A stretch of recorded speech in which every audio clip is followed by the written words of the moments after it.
Hi everyone, I hope that you are really doing well. I have been using the MacBook Pro 2017 till now. At the time, it is a little bit short of capacity. The computer is getting slow.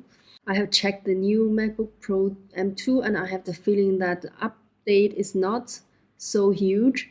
So after consideration for 1 or 2 days, I have decided to purchase the MacBook Pro M1 Max. And today it comes and I'm very excited to unbox it with you. So let's have a look. So let's unboxing it. Compared with the MacBook Pro with the M2 Max or the M3 Max chips, the MacBook Pro with the M1 Max chip has already enough chips for me. And I have bought one with 8-core CPU and 2-core GPU, and with 32 gigabit unified memory with 4 gigabyte storage. So all the MacBook Pro with either M1 or M2 or M3 Max chips, they have 14.2-inch mini LED backlit display, and their display are almost the same, and their weight is also almost the same, about 1.6 kilo, and the camera are also the same. So 1080p FaceTime HD camera, and also the advanced image signal processor with computational video.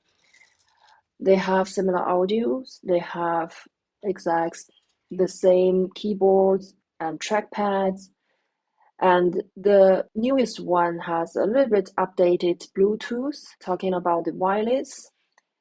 It is now updated to 5.3 and mine is only 5.0 only. It is definitely enough. And they also have the same ports. So 3 standard port, 4 USB-C ports, 1 HDMI port, and 1 SDXC card slot.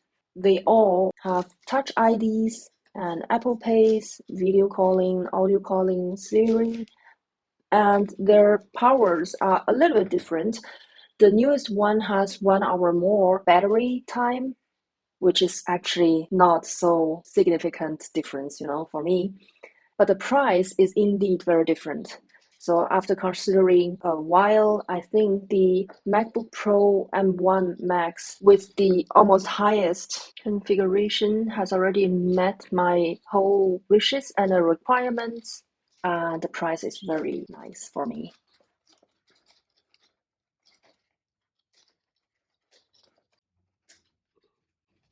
So like this. Okay. I think that is all what we need. Is there anything else? No. So like this now. Ta-da! Yeah, so that's how it looks like. I'm so happy that I can have a new MacBook with enough capacity and saving place, and now I have 4 gigabytes, so it is definitely enough for a while. And I'm gonna migrate the files from the old one to the new one and have a try, and we'll report later if it is worthy to buy it or not. Thank you for watching this unboxing video and wish you a good night. Bye. Take care.